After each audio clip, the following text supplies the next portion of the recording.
Hi friends, welcome to my channel. Jyotsna చేసిన కుట్రల్ని తెలుసుకొని జ్యోత్స్న చంప పగలగొట్టిన శివనారాయణ అసలు ఇదంతా ఎలా జరగబోతుంది అనేది ఈ వీడియోలో తెలుసుకుందాం. ఇక గౌతమ్ అయితే పెళ్లి విషయానికి మాట్లాడడానికి వచ్చినప్పుడు అందరూ కూడా ఇక పెళ్లికి ఒప్పుకున్నట్టే ఉంటారు. అప్పుడే ఇక పారిజాతం అయితే ఆషాఢం వచ్చేలోపు కూడా ముహూర్తాలు ఉన్నాయి, కానీ నిశ్చితార్థానికి మాత్రం బంధువులెవరినీ కూడా పిలవద్దు అని అంటూ ఉంటుంది పారిజాతం. అది విని శివనారాయణ అయితే బంధువులు ఎందుకు పిలవకూడదు అని అడుగుతూ ఉంటాడు. ఎందుకంటే గౌతమ్ చెడ్డవాడని చెప్పి అందరికీ తెలిసిపోయింది. మరి ఇప్పుడు గౌతమ్ చెడ్డవాడికి మన మనవరాల్ని ఇచ్చి పెళ్లి చేస్తున్నామంటే అందరూ కూడా మళ్ళీ గుసగుసలాడుకుంటారు కదా అని అంటూ ఉంటుంది పారిజాతం. అంటే నా ఉద్దేశం గౌతమ్ తప్పు పని చేశాడని కాదు, కానీ దీప అందరి ముందు గౌతమ్ని చంప పగలగొట్టి గౌతమ్ ఆడవాళ్ల జీవితాలతో ఆడుకుంటాడని చెప్పింది.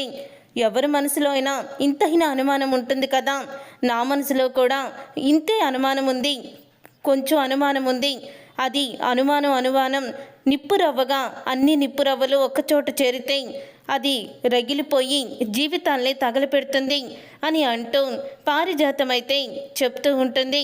అప్పుడే ఇక అది విని గౌతమ్ షాక్ అయిపోతూ, ఏంటి తాతయ్య గారు, మీకు నా మీద నమ్మకం లేదా అని అడుగుతూ ఉంటే అప్పుడే ఇక శివనారాయణ మాట్లాడలేకపోతాడు. ఏంటి నాన్న, ఏమంటారు అని అడుగుతూ ఉంటాడు దశరథ. అయినా మౌనంగానే ఉంటాడు శివనారాయణ. నువ్వేమంటావు సుమిత్ర అని సుమిత్రని దశరథ అడుగుతూ ఉంటే సుమిత్ర కూడా మౌనంగానే ఉంటుంది. గ్రాని, సరైన సమయానికి సరైన పదాలు వాడి సూపర్గా పంచిచ్చావు, అందరూ కూడా ఆలోచనలో పడ్డారు అని అంటూ జ్యోత్స్న అయితే సంబరపడిపోతూ ఉంటుంది. ఇదేంటే ఇప్పుడు ఆ దీప వస్తే వీడిని చంప పగలగొడితే మళ్ళీ మొదటికి వస్తుంది అని అంటూ ఉంటుంది పారిజాతం. అప్పుడే ఇక దీప అయితే కాఫీ తీసుకొని వస్తుంది.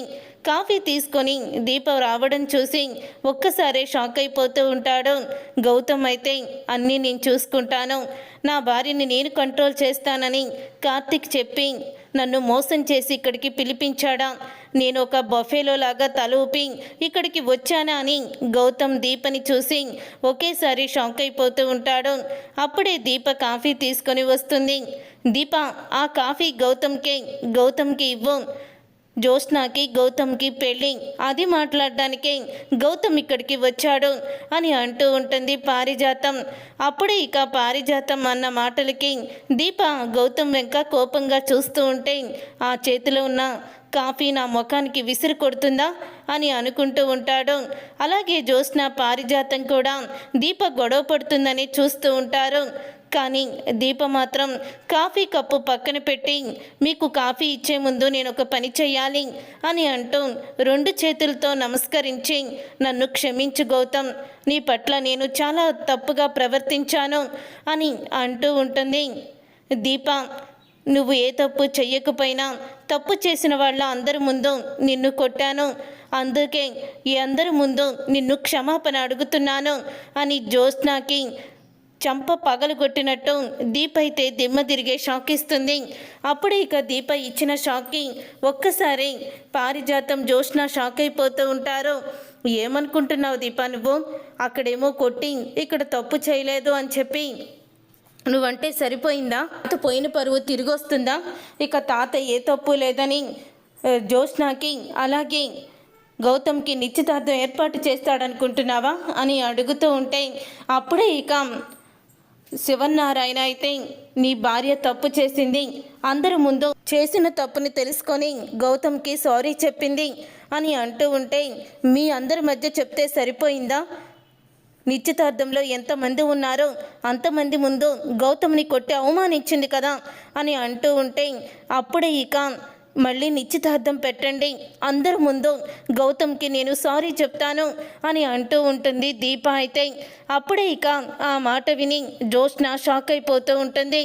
అంటే నువ్వు చెప్పంగానే మా తాత నిశ్చితార్థం చేసేస్తాడనుకుంటున్నావా అని ఇంకా రెచ్చగొడుతూ ఉంటాడు కార్తిక్ అయితే శివనారాయణని. అప్పుడే ఇక శివనారాయణ, చేస్తాన్రా, నిశ్చితార్థం ఏంటి, అదే ముహూర్తానికి పెళ్ళి కూడా చేస్తాను అని అంటూ ఉంటాడు శివనారాయణ. అప్పుడే ఇక జ్యోత్స్న అయితే తాత నేను ఈ పెళ్లి చేసుకోను అని అంటూ షాక్ ఇస్తుంది. అమ్మ జ్యోత్స్న, ఇంతలోనే ప్లాన్లు వేసేసావా?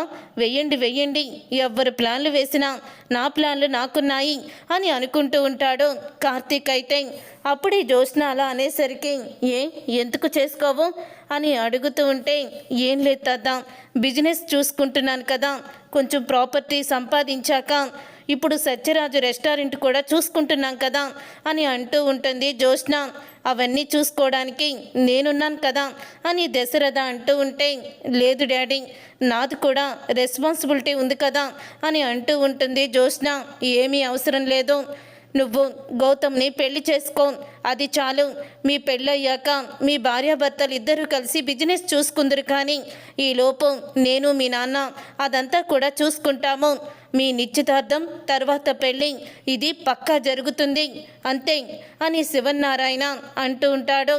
గౌతమ్, వెళ్ళు, మీ పేరెంట్స్కి ఇలాగే చెప్పు అని అంటూ ఉంటే, అప్పుడే గౌతమ్ అయితే చాలా హ్యాపీగా ఉంది అని అంటూ ఉంటాడు.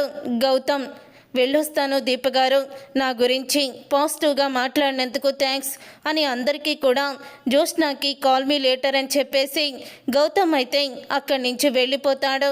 దశరథ, త్వరలోనే నువ్వు అన్నీ కూడా పనులు చూడాలి, మంచి రోజు చూసి పంతులు గారిని పిలిపించు, నిశ్చితార్థానికి పెళ్లికి ఒకేసారి ముహూర్తం మనం ఖరారు చేద్దాము అని అంటూ ఉంటాడు శివనారాయణ. ఇక జ్యోత్స్నకి దీప ఇచ్చిన దెబ్బకి తల తిరిగిపోతుంది. మామూలుగా ఇవ్వలేదుగా వీళ్ళు, మనకి స్ట్రోక్ వచ్చేలాగా ఇచ్చారు దెబ్బ అని అంటూ ఉంటుంది. పారిజాతం అయితే, అంటే త్వరలోనే ఇక జ్యోత్స్నకి గౌతమ్కి పెళ్లి జరగబోతుంది. అయ్యో, జ్యోత్స్నకి కాబోయే భర్త గౌతమ్ ఇలాగా కాఫీ తాగకుండా వెళ్ళిపోయాడేంటి అని అంటూ ఉంటాడు కార్తీక్. అయితే అప్పుడే పారిజాతం ఫ్రిడ్జ్లో పెట్టి వచ్చినప్పుడు వేడి చేసివరా అని అంటూ ఉంటుంది కార్తీక్ని.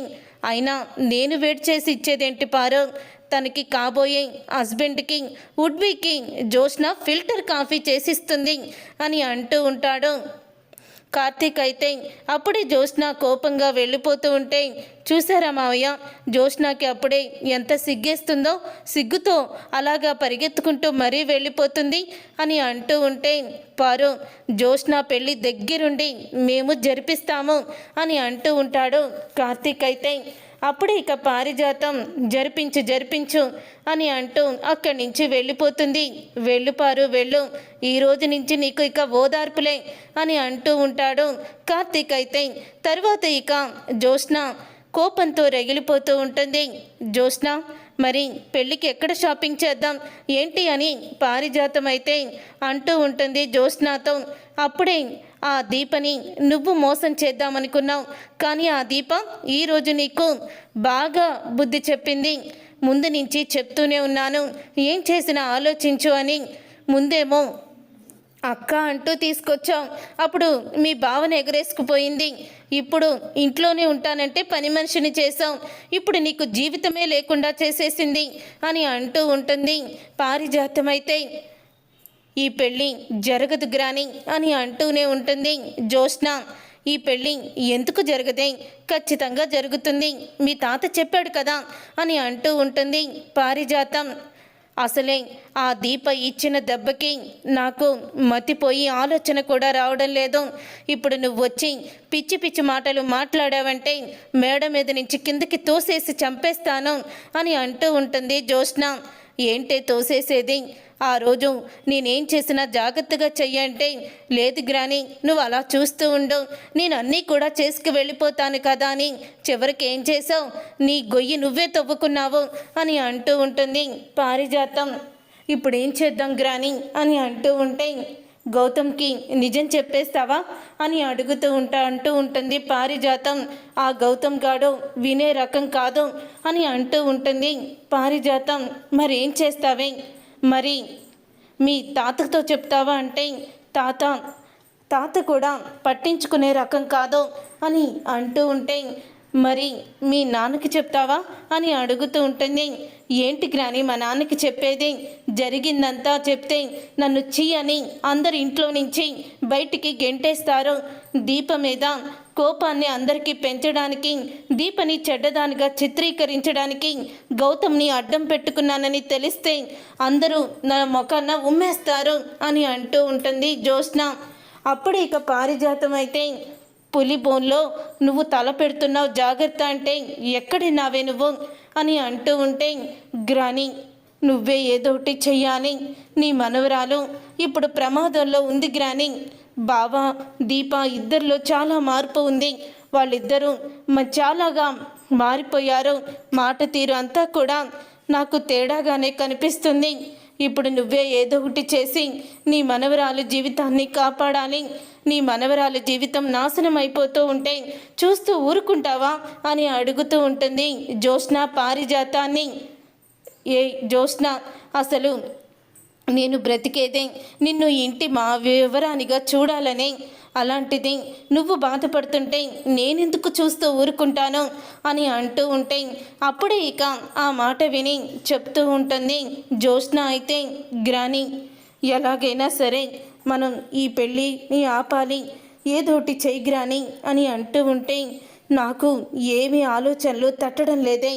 ఆ దీపా కార్తీక్ ఇచ్చిన దెబ్బకి ఏం చేయాలో కూడా అర్థం కావడం లేదు అని అంటూ ఉంటే అప్పుడే ఇక జ్యోత్స్న అయితే ఆ దీపని దొంగ దెబ్బ తీయాలి గ్రాని. ఆ దీప నన్ను ఇంత చావు దెబ్బ తీసింది, ఆ దీపని నేను అస్సలు కూడా వదిలిపెట్టను, ఆ దీపకి అంతకంతా గుణపాఠం చెప్పి తీరుతాను అని అంటూ ఉంటే అప్పుడే ఇక అవునే నువ్వు చెప్పింది కూడా నిజమే, ఆ దీపకి తగిన శాస్తి చెయ్యాల్సిందే అని అంటూ ఉంటుంది పారిజాతం కూడా. తరువాత ఇక దీప కార్తీక్ ఇక ఇంటికైతే బయలుదేరుతూ ఉంటే అప్పుడే ఇక సుమిత్రకి పనంతా అయిపోయిందమ్మా, నేను వెళ్ళొస్తానమ్మా అని అంటూ ఉంటుంది. ఆగు, ఏంటి అంటున్నావు అని అడుగుతూ ఉంటుంది సుమిత్ర. వెళ్ళొస్తానమ్మా అని అంటున్నాను, అమ్మ అని నీ నోటితో నన్ను పిలవద్దని చెప్పాను కదా అని అంటూ సుమిత్ర అయితే దీప మీద కోపడుతుంది. అదేంటత్తా, ఒకప్పుడు తల్లిలాగా ఆదరించావు, కష్టం వస్తే ఆదుకున్నావు, ఒక తల్లి ఒక కూతుర్ని చూసుకున్నట్టు దీపని చూసుకున్నావు, ఇప్పుడు ఆ ప్రేమంతా ఏమైపోయిందత్తా అని అడుగుతూ ఉంటాడు కార్తీక్ అయితే. అప్పుడు తనలో మంచితనం కనిపించింది, తరువాత నా కూతురి జీవితం నా సౌభాగ్యాన్ని చెరిపేయాలనుకున్న ఒక దీపని చూస్తున్నాను, తప్పు చేసిన దీపని చూస్తున్నాను, ఇలాంటి దాన్ని నేను కూతురుగా అనుకోవడం ఏంటి అని అంటూ ఉంటే పోనీ నా భార్యగా నేను నీకు అల్లుడిని అయినప్పుడు తను నీకు కూతురే అవుతుంది కదత్తా, అలా వరుసకైనా అనుకోవచ్చు కదా అని అంటూ ఉంటాడు కార్తీక్ అయితే. లేదురా, లేదు, అదేమన్నా నా రక్త సంబంధమా, నువ్వు దాన్ని పెళ్లి చేసుకోవడం ఎవ్వరికి ఇష్టం లేదు, నా మాట విను, దీపని వదిలేసేయి అని అంటూ ఉంటుంది సుమిత్ర అయితే. నిజంగానే తను నీ కన్న కూతురు అత్త, నీ కన్న కూతుర్ని నువ్వే వదిలేయమంటున్నావు, నీ కన్న కూతురని దీప తెలిసిన రోజు నువ్వు తనని అన్న మాటలకి చాలా బాధపడతావు అని కార్తీక్ అయితే మనసులో అనుకుంటూ ఉంటాడు. అప్పుడే ఇక కార్తీక్ అయితే అత్త, నా భార్య ఏ తప్పు చెయ్యలేదని త్వరలోనే నీకు తెలుస్తుంది, నా భార్య ఏ తప్పు చేయలేదని తెలిసిన రోజు అప్పుడు నువ్వు దీపని ముందు కూడా నిలబడ సాహసాన్ని చెయ్యలేవు, ఆ రోజు నువ్వన్న మాటలు నీ గుండెల్లో మంటల్లా రగులుతూ ఉంటాయి అని అంటూ ఉంటాడు కార్తీక్ అయితే. ఏంట్రా, ఏం మాట్లాడుతున్నావు నువ్వు అని అంటూ ఉంటుంది సుమిత్ర అయితే.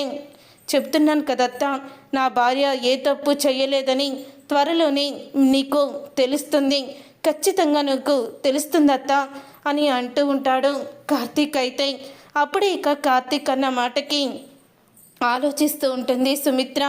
ఇంతలో ఇక దశరథ సుమిత్ర ఇద్దరు కూడా మాట్లాడుకుంటూ ఉంటారు. వాళ్ళు వెళ్ళిపోయిన తర్వాత అప్పుడే దశరథ అయితే ఈరోజు నాకు చాలా సంతోషంగా ఉంది అని అంటూ ఉంటాడు. దశరథ అయితే ఎందుకండి అని అనగానే ఏమీ లేదు, చూసావు కదా ఈరోజు గౌతమ్ వచ్చాడు, గౌతమ్ వచ్చి జ్యోత్స్నని పెళ్లి చేసుకుంటానని చెప్పాడు, నాకు చాలా ఆనందంగా ఉంది అని అంటూ ఉంటే నాకు ఎందుకో గౌతమ్ చూస్తుంటే అనుమానంగానే ఉంది అని సుమిత్ర అంటూ ఉంటుంది. అంటే దీప చెప్పిందే కరెక్ట్ అంటావా అని అనగానే దీపని నేను కరెక్ట్ అని చెప్పను, అలాగని జ్యోత్స్న పెళ్లి విషయంలో మనం కంగారు పడకూడదని అంటున్నాను అని అంటూ ఉంటుంది సుమిత్ర అయితే. కానీ జ్యోత్స్న విషయంలో మనం కంగారు పడకపోతే ముందు ముందు జ్యోత్స్నాలో చాలా మార్పు వస్తుంది సుమిత్ర. అప్పుడు ఇంకా బాధపడాలి. ఇప్పటికే జ్యోత్స్న మనుషుల్ని చంపేంత కిరాతకురాల్లా తయారయ్యింది. ఇప్పుడు జ్యోత్స్నాకి పెళ్లి చేస్తే భర్త సంసారం అని ఒక బాధ్యత వచ్చి తను బుద్ధన్నా మారుతుందేమో అని నా చిన్న ఆశ అని దశరథ మనసులో అనుకుంటూ ఉంటాడు. తరువాత ఇక శివన్నారాయణ దశరథని పిలుస్తాడు. అప్పుడే శివన్నారాయణ పిలవడంతో దశరథ బయటికి వెళ్తాడు. పంతులు గారిని అడిగావా, ఏ రోజు వస్తానన్నారు అని అంటూ ఉంటే అప్పుడే ఇక పంతులు గారు రేపు వస్తానన్నారు నాన్న, రేపు మంచి రోజట అని అంటూ ఉంటే గౌతమ్ వాళ్ళ పేరెంట్స్ని కూడా రమ్మని చెప్పావా అని అంటూ ఉంటే రమ్మని చెప్పాను అని అంటూ ఉంటాడు దశరథ. ఇదంతా విని జ్యోత్స్న అయితే కోపంతో రగిలిపోతూ ఉంటుంది. అప్పుడే ఇక జ్యోత్స్న కోపంగా వెళ్ళడం శివనారాయణ అయితే గమనిస్తాడు. జ్యోత్స్న ముఖంలో పెళ్ళవుతుందని ఎంగేజ్మెంట్ అయితే ఆనందం అయితే ఏమీ లేదు. అసలు ఎందుకు జ్యోత్స్న పెళ్ళి చేసుకోనని నేను బిజినెస్ చూసుకుంటానని చెప్తుంది. అసలు జ్యోత్స్నకి ఏమైంది, ముందు అసలు జ్యోత్స్న ఎందుకు పెళ్లి చేసుకోనని చెప్పిందో నేను తెలుసుకోవాలి అని అనుకుంటూ ఇక శివనారాయణ అయితే జ్యోత్స్నని కలవడానికైతే వెళ్తూ ఉంటాడు జ్యోత్స్న గది వైపు. అప్పుడే పారిజాతం జ్యోత్స్న గదిలోకి వెళ్తుంది. ఈ పారిజాతం కూడా జ్యోత్స్న గదిలోకి ఈ టైంలో వెళ్తుందేంటి అని అనుకుంటూ అక్కడే ఉండి వాళ్ళ మాటలు వింటూ ఉంటాడు శివనారాయణ అయితే. ఇక శివనారాయణ అయితే అక్కడ నుంచొని వాళ్ళిద్దరూ ఏం మాట్లాడుకుంటున్నారా అని చూస్తూ ఉంటాడు. అప్పుడే ఇక ఏంటే ఈ టైంలో ఫోన్ చేసి నన్ను గదికి రమ్మని చెప్పావు, ఏమైంది అని అడుగుతూ ఉంటే గ్రాని రేపే పంతులు గారిని పిలిపించి ముహూర్తాలు పెట్టిస్తారట. ఇప్పుడే తాతను డాడీ మాట్లాడుకుంటుంటే నేను విన్నాను అని అంటూ ఉంటే పంతులు గారే కదా రాణి అని అంటూ ఉంటుంది. అదేంటి గ్రాని అలా మాట్లాడుతున్నావు, పంతులు గారు వస్తే ఖచ్చితంగా ముహూర్తాలు పెడతారు, మనం తర్వాత ఏం చెయ్యాలన్నా చేసుకోలేము అని అంటూ ఉంటుంది. జ్యోత్స్న అయితే నేను గౌతమ్ని అడ్డం పెట్టుకొని దీపని వీళ్ళందరి దృష్టిలో చెడ్డదాన్ని చెయ్యాలని ఆ రోజు నిశ్చితార్థానికి ఒప్పుకున్నాను. క్యాటరింగ్కి వాళ్ళని పిలిపించి అప్పుడు గౌతమ్ని దీప చూసేలా చేశాను. అంతకుముందే దీపకి గౌతమ్ చెడ్డవాడని తెలుసు, నాకు కూడా తెలుసు. కానీ ఈ విషయం నేను బయట పెట్టలేదు. ఎందుకంటే దీప మన కుటుంబం అందరి దృష్టిలో చెడ్డది అవ్వాలని. కానీ ఇప్పుడు దీప నిన్న షాక్ ఇచ్చేసింది నాకు. ఆ సారీ చెప్పి గౌతమ్ మంచివాడు అంటూ తాతయ్య ముందే చెప్పింది. ఇప్పుడు ఈ పరిస్థితికి తీసుకువచ్చింది. నాకేమీ అర్థం కావడం లేదు గ్రాని, ఏదోటి చెయ్యాలి అని అంటూ ఉంటే అప్పుడే శివనారాయణ మొత్తం వినేస్తాడు. అంటే ఆ రోజు నిశ్చితార్థంలో దీప చెప్పింది మొత్తం కూడా నిజమే. కానీ జ్యోత్స్నకు కూడా గౌతమ్ చెడ్డవాడని తెలిసి కూడా తను ఎందుకు నిజాన్ని దాచిపెట్టి దీపని అందరూ అపార్థం చేసుకునేలా చేసిందనమాట. జ్యోత్స్న ఇంతకీ తెగించిందని అస్సలు అనుకోలేదు అని శివనారాయణ అనుకుంటూ ఉంటాడు. తర్వాత పారిజాతం అయితే రేపు పంతులు గారు ముహూర్తం పెట్టే టయానికి ఏతోటి చేద్దాం అని అంటూ ఉంటుంది పారిజాతం. ఇక ఉదయం అవుతుంది, పంతులు గారు అయితే వస్తారు. పంతులు గారు వచ్చిన తర్వాత గౌతమ్ వాళ్ళ నాన్నకి ఏదో అర్జెంటు పనుండి ఎక్కడికో వెళ్ళారంట నాన్న, కాబట్టి వాళ్ళు రావులేమో, ముహూర్తాలు పెట్టాక మాకు చెప్పండి అని చెప్పారు అని అంటూ ఉంటే సరేరా అని అంటూ ఉంటాడు శివనారాయణ. అప్పుడే పంతులు గారు అయితే వచ్చి పెళ్లి ముహూర్తం అయితే పెట్టేస్తారు. వారం రోజుల్లో పెళ్ళని చెప్పడంతో అప్పుడే ఇక జ్యోత్స్న కంగారు పడిపోతూ ఉంటుంది. ఏంటి జ్యోత్స్న, నీకు ఈ పెళ్లి చేసుకోవడం ఇష్టం లేదా అని అడుగుతూ ఉంటాడు. శివనారాయణ అయితే ఇష్టం లేదు తాత, చెప్పాను కదా బిజినెస్ చూసుకుంటానని అని అనగానే బిజినెస్ చూసుకోవాలనా లేకపోతే ఆ గౌతమ్ మంచివాడు కాదనా అని అంటూ ఉంటే ఏంటి తాత నువ్వు చెప్పేది, గౌతమ్ మంచివాడు కాదా అని అనగానే ఈ విషయం నీకు తెలీదా అని అంటూ ఉంటాడు శివనారాయణ. నాకు తెలీదు తాత, ఆ రోజు దీప వచ్చి నిశ్చితార్థాన్ని చెడగొట్టింది, అప్పుడు గౌతమ్ చెడ్డవాడని చెప్పింది. దీప నా పెళ్ళి చెడగొట్టడానికి అలా చెప్పిందని అనుకున్నాం కదా అని అంటూ ఉంటే అప్పుడే ఇక శివనారాయణ జ్యోత్స్న చెంప పగలగొడతాడు. జ్యోత్స్న చెంప పగలగొట్టి ఆ రోజు దీప చెప్పింది మొత్తం కూడా నిజమే, కావాలనే దీపని మేమందరం అపార్థం చేసుకోవాలని నువ్వు ఆడిన నాటకం. దశరథ, సుమిత్ర, జ్యోత్స్న ఇప్పటికీ కార్తిక్ని మనసులో పెట్టుకుంది.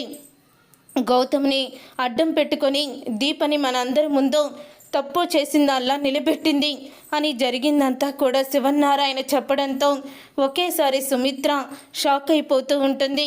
చూసారుగా ఫ్రెండ్స్, రాబోయే కథలో ఖచ్చితంగా ఇలాగే జరగబోతుంది. మరి ఇలాగే జరగాలని మీరైతే కోరుకుంటున్నారా? అయితే వీడియోని తప్పకుండా లైక్ చేసి ఛానల్ని సబ్స్క్రైబ్ చేసుకొని పక్కనే ఉన్న గంట సింబల్పై ఆల్ అని క్లిక్ చేయండి. అప్పుడే మేము పెట్టే ప్రతి వీడియో మీరు మిస్ కాకుండా చూసేవచ్చు.